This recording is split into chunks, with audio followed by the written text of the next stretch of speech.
Olá! Mais de 1 milhão de crianças e adolescentes vivem em situação de trabalho infantil no Brasil. Durante a pandemia da Covid-19, cerca de 706 mil crianças viviam em situação análoga à escravidão. Mas um projeto de lei em tramitação aqui na Assembleia Legislativa propõe o combate ao trabalho infantil. E no dia 13 de julho, o Estatuto da Criança e do Adolescente, o ECA, completou 32 anos. E por isso, para falar dos direitos da criança e do adolescente, eu converso com a Maria Carolina Nomura, que é advogada, especialista em direito de família e das sucessões e mestre em direito civil pela PUC São Paulo.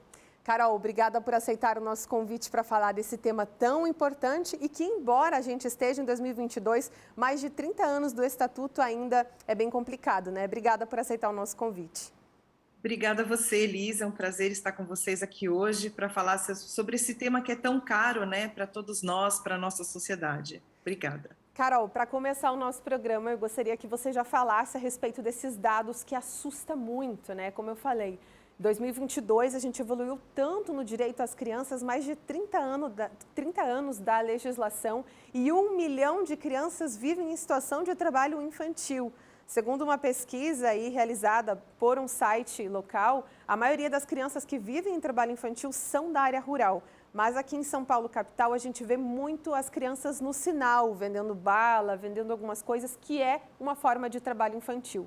Por isso, eu gostaria que você começasse como advogado especialista em direito da família, explicando para a gente. Porque muitas vezes as crianças trabalham porque os pais não têm condição para ajudar. Mas, segundo o estatuto, é errado, não é? Não, sem dúvida.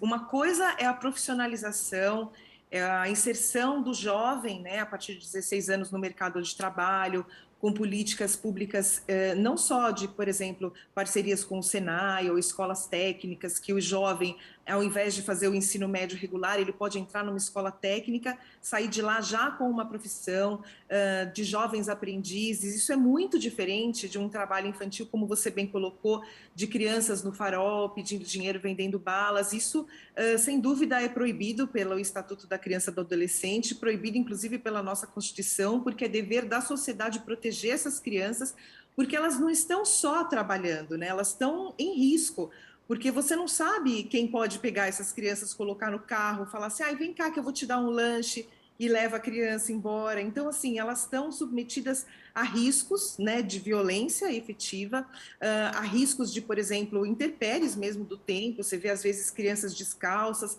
que é para tentar comover as pessoas que estão dentro do carro, para contribuir com alguma quantia. Então, estão em riscos de saúde também, e especialmente essa questão da violência e do trabalho infantil, que é muito diferente da profissionalização. Eu quero chamar a atenção que, desde, na verdade, 1979, existe um programa que chamava Programa do Bom Menino, que era a busca da inserção do jovem no mercado de trabalho, né? Então, para o jovem já tentar entrar num trabalho, conseguir ajudar a família e, ao mesmo tempo, já ter uma profissionalização, existia esse programa que fazia parte do Código de Menores, que é um estatuto, né, como assim, por assim dizer, é um código de menores, que era uma lei que protegia as crianças, isso antes, inclusive, do ECA, né, isso é de 1979, a gente está falando. O ECA é de 1990, então, 32 anos depois, infelizmente, a gente ainda vê essa situação que eu acho que foi muito agravada com a questão da pandemia, né, muitos estabelecimentos comerciais fecharam, muitas pessoas perderam seus empregos e realmente a situação de vulnerabilidade da sociedade como um todo foi muito sentida e isso foi reflexo também nas crianças. E uma outra questão também agravada pela pandemia foi a questão da educação, né? Então, enquanto as pessoas de classe média tiveram acesso, porque tinham acesso à internet, puderam ter esse ensino híbrido, esse ensino de casa, as pessoas de baixa renda não tinham nem computador. Então, como é que você vai dizer que o ensino é híbrido, que o ensino é remoto, se as crianças não têm computador, se as crianças não têm acesso à internet? Então, isso foi uma outra questão bastante prejudicial para essas crianças, especialmente as de baixa renda. Você comentando dessa questão do ensino híbrido, eu acho que a pandemia ela veio para separar muito mais a desigualdade que a gente já vê no Brasil, em especial para essas crianças, porque se elas já não têm condição de ter um ensino regular, perderam essa oportunidade de ir para a escola, o que sobrou? E trabalhar para ajudar em casa. A gente falou da área rural, então muitas trabalhavam horas na lavoura com a família ou faziam o papel de vender. Isso é muito comum nos anos 70, 60 que você comentou. Eu, por exemplo, me recordo que o meu pai falava, o meu primeiro emprego foi com 13 anos. E por isso as pessoas se aposentavam muito cedo. Então, naquela época, era normal uma criança trabalhar para ajudar em casa. Fazia parte da responsabilidade que introduzia na vida adulta, né? E hoje, inclusive, a gente tem vários mecanismos e políticas públicas para defender esse direito. Mas, Carol, por que mesmo a gente tendo tantas medidas assim, a gente sabe que é errado o trabalho infantil, existe uma legislação, o Estatuto da Criança e do Adolescente, ele é muito completo, a gente tem o Conselho Tutelar, por que ainda continua acontecendo? É uma falha na fiscalização? É uma falta de conscientização dos pais? Como é que você vê esse cenário? Eu acho que é um todo, né? Na verdade, muitas vezes os pais, eles mesmos vendendo bala, eles não conseguem o dinheiro. Então, se você tem uma criança que está vendendo a bala, essa criança sensibiliza aquele que está no carro e tem mais chance, inclusive, de vender do que o próprio pai ou a própria mãe, né? E a gente vê, por exemplo, também nos faróis, muitas pessoas que vieram de outros países, muitos venezuelanos, muitos bolivianos, muitas pessoas de outros países também, inclusive da Argentina, que estão vindo para o Brasil em busca de melhores condições e também usam as crianças para tentar sensibilizar e mobilizar as pessoas para arrecadar mais dinheiro para terem, enfim, conseguir algum mínimo existencial, né? Eu acho que é uma questão complexa, porque você tem, ao mesmo tempo, aquelas pessoas que estão dentro do carro e se sensibilizam e dão e acabam comprando a bala até para ajudar. Isso também é ruim? É ruim, porque você está fomentando esse tipo de situação, mas ao mesmo tempo, se você também não faz isso, essa criança, você fica pensando depois, será que vai morrer de fome? Eu tenho os meus filhos aqui em casa. Então, é um todo, né? E falta efetivamente fiscalização. Você vê, às vezes, a guarda municipal passando e ninguém faz nada, podia tentar chamar esses pais para conversar, ver o que está acontecendo, mas não, nada disso acontece, né? E eu vejo que a população de rua também aumentou muito por conta da pandemia, e tanto que essas ações sociais de grupos, né, de organizações independentes de governo também se juntam para ajudar essas pessoas a levar agora no inverno, né, roupa, cobertor, comida, marmita de madrugada. Então é uma pobreza generalizada. Então não dá para a gente só culpar o poder público ou só culpar o particular porque está comprando a bala com intenção de ajudar, né? É uma sistemática inteira, porque você tem que ter trabalho para todas essas pessoas, você tem que ter escola para todas essas crianças e local para elas morarem. Então é um todo, né? Não dá para você dizer é uma ou outra coisa, é algo que tem que ser cuidado de uma forma sistêmica e geral. Carol, o Estatuto da Criança e do Adolescente também fala que a criança tem que ter o direito às condições mínimas: escola, saúde, educação, proteção. A gente falando de trabalho infantil, todas essas questões caem por terra, né? No caso, ela não vai ter direito à escola porque ela vai ter que trabalhar. A segurança, porque ela está na rua, ela está ali suscetível a várias coisas. E a saúde, porque muitas vezes a criança trabalha várias horas sem comer, sem acesso a descanso, enfim, a condições de trabalho. Como a gente poderia evitar essas consequências para a criança? Ou melhor, eu vou reconduzir a pergunta. Quais são as consequências para ela e para a família? Porque ela vai formar uma família depois. Você, como advogada da família, que essas condições das quais elas são expostas podem gerar? Não, sem dúvida. A gente diz que a família é a base da sociedade e que toda a sociedade é responsável pela criação e pelos cuidados em relação às crianças. Eu só queria destacar que o artigo 227 da nossa Constituição, ele traz alguns princípios, né, de proteção à criança que, primeiro, ela é prioridade. A criança e o adolescente, eles são prioridade na sociedade, tanto que nos litígios de família, né, que é a área que eu atuo muito, sempre tem qual que é o superior interesse da criança, né? O que é o melhor para aquela criança naquele momento, dentro daquele litígio, né? E isso, quando a gente traz para o ECA, o olhar para o Estatuto da Criança e do Adolescente, a gente diz o seguinte, que a prioridade não é só, como você bem colocou, a saúde, a alimentação, a educação, mas também, por exemplo, o lazer, a profissionalização, quando você já é um pouco mais adolescente, né, já tem acima de 16 anos, a dignidade, o respeito, a liberdade. Então, a criança poder brincar, a criança poder ser criança, né, antes de trabalhar, antes de ter responsabilidade, porque a gente vê, por exemplo, em lares disfuncionais, não posso dizer que é uma regra, mas é a maioria, né, das situações que a gente vê na prática, são pais que abandonam as famílias e às vezes a mãe ficou com às vezes 5 filhos e o mais velho acaba assumindo, ainda é uma criança ou um adolescente, mas acaba assumindo esse papel de pai e acaba indo trabalhar para tentar ajudar a mãe no sustento da casa e vai fazendo esses pequenos trabalhos. E aí há uma outra questão gravíssima, é o aliciamento do tráfico de drogas em relação a essas crianças, porque o que é mais fácil, né? Você mandar um adulto entregar alguma mercadoria ilícita ou uma criança que ninguém nem vai revistar, ninguém nem vai ter nenhuma suspeita.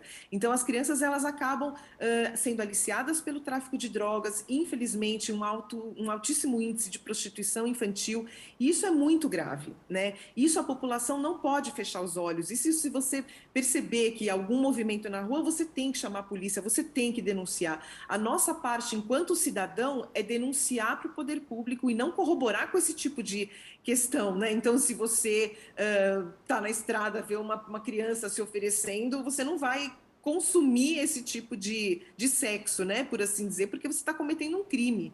Né? Então, toda a sociedade ela tem que trabalhar como um todo. E aí, uma outra questão é, as crianças elas têm que ter a informação de que isso é errado em relação a elas, né? O que está acontecendo com elas não é justo para com elas. Então, por isso, desse outro lado, a educação, estar na escola, dentro da escola, ter uma proteção também escolar é importante para elas, porque se em casa, às vezes, ela está junto de um abusador, talvez na escola ela encontre um alento, encontre uma ajuda, alguém que vai escutá-la, que vai levar a história dela adiante e que vai protegê-la de alguma forma, né? Por isso, quando a gente diz que a sociedade como um todo tem que trabalhar, é a sociedade como um todo mesmo. É a escola, a família. Então, se você tem uma tia que está próxima e está percebendo que a criança está diferente, a gente não pode simplesmente calar e dizer que aquilo não é nosso problema. É nosso problema, sim, porque é nossa responsabilidade enquanto sociedade cuidar dessas crianças, né? E aí você falou do estatuto que faz 32 anos, eu queria só destacar algumas leis ao longo do tempo que ajudaram a aprimorar esse olhar específico para a criança, né? Uma delas foi, por exemplo, em 2008, que foi uma lei que aprimorou o combate à pornografia infantil. Em 2009, uma lei que aprimorou também a questão da adoção, porque a adoção também era feita, como a gente diz, adoção à brasileira, né? Você não ia ficar com o filho, você acabava doando a criança para um vizinho, para alguém que você sabia que queria muito aquela criança, tudo de forma bastante irregular. E, inclusive, essa lei regulamentou a adoção internacional.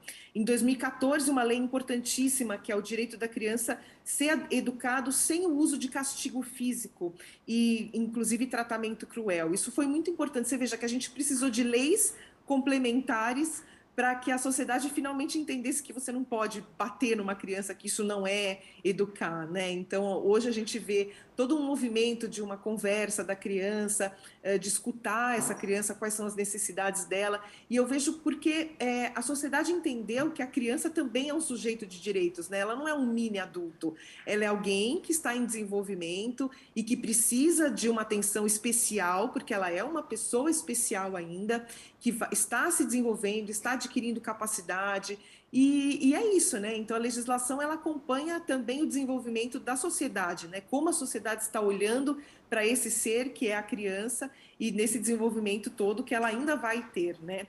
Uma outra lei importante é, por exemplo, de 2016, que dispõe sobre políticas públicas para a primeira infância, que são as crianças de 0 a 6 anos de idade. Então você veja que antes você via tudo como um bloco, né? Criança e adolescente é uma coisa só. E de repente você percebe um olhar que, não, peraí, criança bebezinha até 6 anos de idade tem uma especificidade, uma necessidade ainda mais especial, ainda mais necessária do que uma criança de 11 anos, né? Então você vê toda, como eu disse anteriormente, né? Conforme a ciência também vai evoluindo, as pessoas vão entendendo como funciona o aprendizado, como é que funciona o desenvolvimento infantil, as políticas públicas também vão se adequando, né? Em 2017, também outra lei super importante que foi o Sistema de Garantia de Direitos da Criança e do Adolescente que foi vítima ou testemunha de violência, para você ter uma escuta especial, né, para aquela criança, porque às vezes a criança que era vítima de violência, ela tinha o depoimento, como a gente vê até hoje, né, especialmente em relação às mulheres, tinha o depoimento totalmente desacreditado. Então já era difícil para aquela criança assumir que existiu uma violência quando ela entendeu que foi uma violência. Depois, se ela chega em alguém para pedir ajuda, ela tem o depoimento desacreditado. Ou chega no poder público, também não tem uma escuta adequada. Aí é que não tem jeito mesmo, né? Então, quando você tem aí essa política pública dessa escuta especial, aí sim os índices de denúncia aumentam, você tem inclusive um tratamento para essa criança enquanto adulto, né? Como é que ela vai ser? Você perguntou, né, anteriormente, como é que vai ser essa criança adulta? Ela vai ser reflexo daquilo que ela foi criança. E isso eu acho que a sociedade entendeu. Por isso que a infância adquiriu uma importância tão grande, porque a gente sabe que a gente é reflexo daquilo que a gente viveu, né? Então as relações familiares que a gente vai ter, vai desenvolver, vão ser reflexo da nossa própria história, né? Por isso que é tão importante a gente escutar, acolher e estar sempre próximo às crianças. Você tocou em vários pontos importantes aí, né, nesses minutos, inclusive a questão da prostituição infantil e da violência. Eu acho que é muito difícil quando a criança, como você falou, sofre uma violência ou está trabalhando num sentido análogo à escravidão e ela vai procurar ajuda de alguém, um adulto que ela julga que vai ajudá-la e essa pessoa fala, ai, está mentindo, essa criança está falando mentira. Criança não sabe o que fala. Esse é o primeiro alerta que tem que ter de que algo errado está acontecendo. E você falou da importância da denúncia. Agora eu gostaria que você explicasse também para a gente, como advogada, dentro do direito, qual é a consequência ou qual é a penalidade que pode acontecer a partir de uma denúncia. Por exemplo, tem uma criança em uma situação de escravidão, prostituição, violência, várias coisas numa só, e um vizinho denuncia. Ele vai denunciar para o conselho tutelar, para a polícia militar, para a polícia civil, para quem ele faz essa denúncia e o que acontece depois? Ele pode denunciar no Discas número 100 e fazer a denúncia anônima.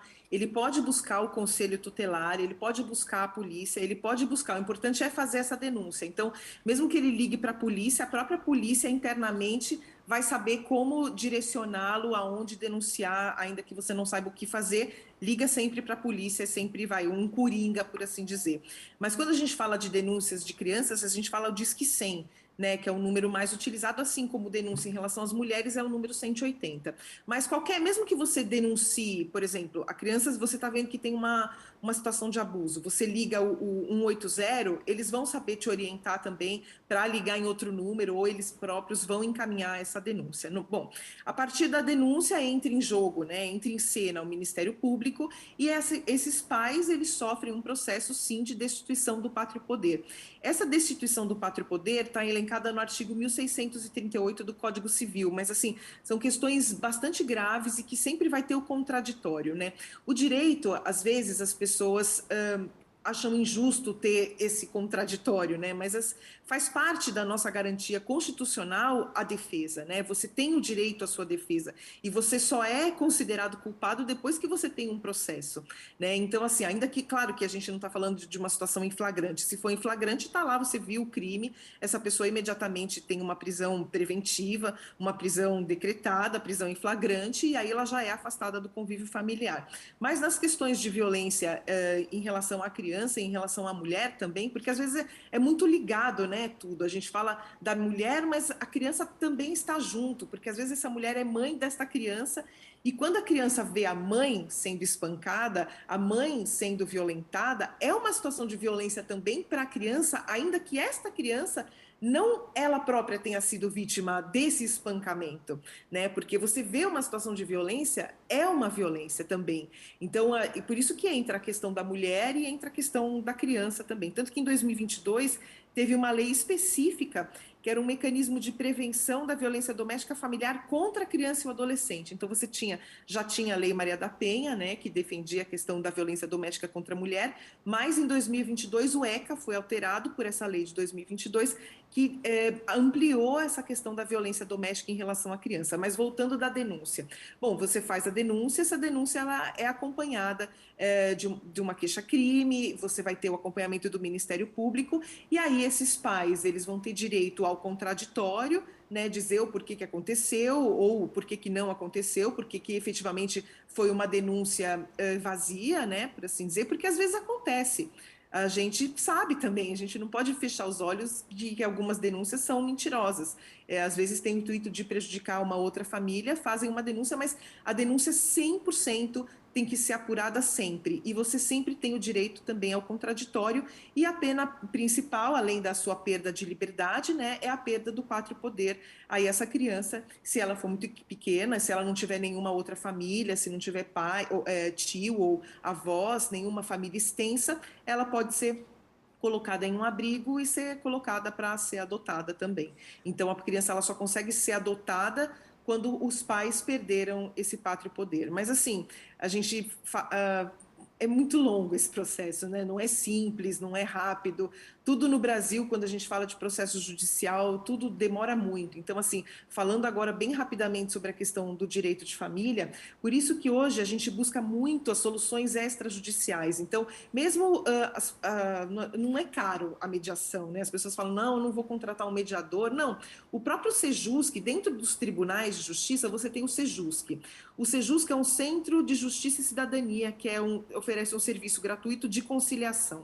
Então, você pode ir, você e seu ex-parceiro, com seus filhos, falar, olha, a gente quer regulamentar essa questão, mas entre nós, né? Assim, o que vai ser melhor para essa criança, quanto vai ser de pensão alimentícia, tudo isso, ainda que esteja dentro do Poder Judiciário, a gente diz que é extrajudicial, porque você não tem um processo propriamente dito, né? Porque os processos judiciais, eles são muito longos, eles são muito caros e eles demandam assim um fôlego emocional muito grande para quem vive, principalmente as crianças, tanto que o ECA, né, permite que as crianças e os adolescentes eles possam dizer, você não vai dizer com quem você quer ficar, né? Isso é uma lenda. Eu quero ficar com a minha mãe ou com meu pai nos processos de guarda, não é isso.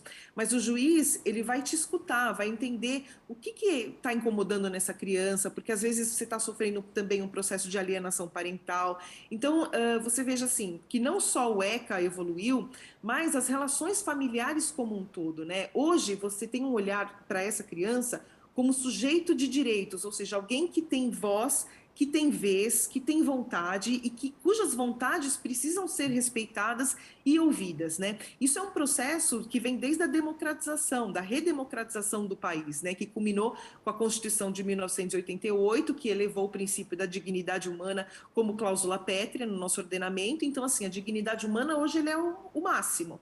Né? Tudo que viole a questão da dignidade humana vai estar violando algum direito. Então, quando você fala realmente eu estou fazendo um panorama assim de tudo porque são muitas coisas, né? Logo no início da nossa conversa, que você falou do trabalho infantil, isso viola a dignidade humana da criança como um todo, porque o lugar de criança não é no farol, lugar de criança não é trabalhando, o lugar de criança é na escola.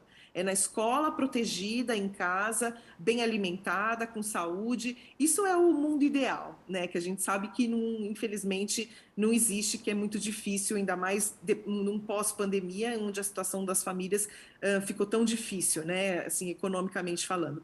Mas, assim, por fim, o mais importante sempre ter em mente que a dignidade das crianças é a prioridade de toda a sociedade. Então, nós, enquanto pessoas, cidadãos, a gente não pode ser conivente com nenhum tipo de violência de criança, por isso que a denúncia, ela é fundamental e ela é um canal, assim, que ajudou a libertar muitas crianças de situações de risco, de escravidão, de prostituição, de situações terríveis e que infringiam todos os princípios de proteção em relação a esses menores. Carol, eu gostaria de colocar uma situação de exemplo que aconteceu comigo quando você fala dessa questão de legislação. Certa vez aqui em São Paulo, eu estava fazendo uma caminhada com os meus cachorros por volta das 9 da noite e passou um menininho chorando de uns 5 anos pela gente, assim, sem olhar para o lado, parecia perdido e a gente foi atrás dele. E aí ele me contou que o pai tinha agredido, que o pai estava num bar, enfim, relatou um pouquinho da situação, a criança estava machucada, falou que estava com fome, literalmente um caso de abandono de menor. Aí a gente solicitou a viatura da polícia, eles vieram, buscaram o menino, a gente fez o boletim e tudo mais. Depois eu fui pesquisar como estava essa criança. Na situação da ocorrência, o policial me disse que se o delegado representasse, a criança poderia ir por uma oitiva, o pai também. Se ele tivesse outro familiar, poderia ficar com outro familiar. por conta dos maus tratos. Só que aí depois de um tempo eu fui ver, a criança continuava morando com o pai e provavelmente sofrendo as mesmas coisas. Nesse caso, depois desse relato que aconteceu comigo, será que é por isso que às vezes as pessoas deixam de denunciar? Eu sei que não é justificativa, mas por que essa criança não foi atendida, né? Haviam as provas, a polícia chegou naquela situação, a criança perdida, né, na cidade, de noite, machucada, o pai agredindo a criança e mesmo assim não houve uma representação, sendo que pelo estatuto está garantido a ela esse direito de proteção. Eu gostaria que você explicasse não só para mim que passei por isso, porque eu fiquei com o coração aflito naquela situação, mas também para outras pessoas que às vezes foram denunciar. A gente sabe que existe o conselho tutelar, que o nome diz conselho tutelar, fala da tutela, da guarda, mas às vezes parece que não é efetivo. Por quê? Não só porque não tem uma fiscalização, mas porque quem está por essas crianças? Entendeu? Você foi uma exceção que aí você ainda foi buscar ver o que aconteceu. Muitas denúncias restam vazias, entendeu? Nada acontece mesmo porque não tem uma fiscalização. Nesse sentido, eu tenho plena segurança e certeza que o papel da imprensa é fundamental, porque a partir do momento que você coloca, você disponibiliza isso em rede nacional, você disponibiliza isso, essa informação ela fica aberta, aí as pessoas vão se sentir fiscalizadas e olhadas, porque enquanto a denúncia ela fica só naquele meio fechado e você não tem ninguém, ainda que você pergunte, o que aconteceu? Ah, não, vamos ver. Aí depois de 2 meses, e aí o que aconteceu? Ah, nada, voltou para casa, tá tudo bem, foi tudo um mal entendido. Você dentro de você sabe. Só que se esta denúncia tivesse sido colocada num programa de televisão, que as pessoas tivessem acesso, aí as outras pessoas teriam esse olhar dos anônimos que iam ver que efetivamente não funciona e aí eles iam se mexer. Por isso que o papel da imprensa, uma imprensa livre, uma imprensa democrática, uma imprensa que efetivamente possa falar com liberdade e segurança o que acontece, fazer a imprensa fazer as denúncias, isso é fundamental para que as coisas mudem, porque se ficar efetivamente, como você colocou, só faz a denúncia aqui, nada acontece, não vai acontecer porque ninguém está por essas crianças, entendeu? Você tem, obviamente, grandes profissionais que se dedicam, que estão lá diariamente, mas essas pessoas elas são munidas de algo mais, que é o ideal de servir o público, elas têm esse a mais. Né? Então, quando você não tem, mas não dá para você depender desse a mais de todo mundo, né, que está lá no serviço público para servir. Não, não é todo mundo, a gente sabe que não. Existem essas pessoas que são grandes heróis, que efetivamente fazem jus à nomenclatura que tem, né? Inclusive, assim, promotores, juízes, grandes nomes de profissionais do serviço público que efetivamente estão pelas crianças, do próprio Conselho Tutelar, mas a gente sabe que não é assim, né? Não é todo mundo que é assim. E se você não tiver essa possibilidade de denúncia, se você não tiver essa possibilidade de uma imprensa livre que possa dizer realmente o que acontece, aí tudo fica mais difícil mesmo e as denúncias elas não vão ser levadas adiante. Ou seja, precisa melhorar muita coisa, mesmo a gente tendo essa legislação tão presente. Eu acho que é o comportamento do brasileiro também e essa questão de demanda e de fiscalização, né? Carol, o nosso programa chegou ao fim, eu nem vi passar os minutos, né? Gostaria da gente ter mais tempo para falar sobre isso.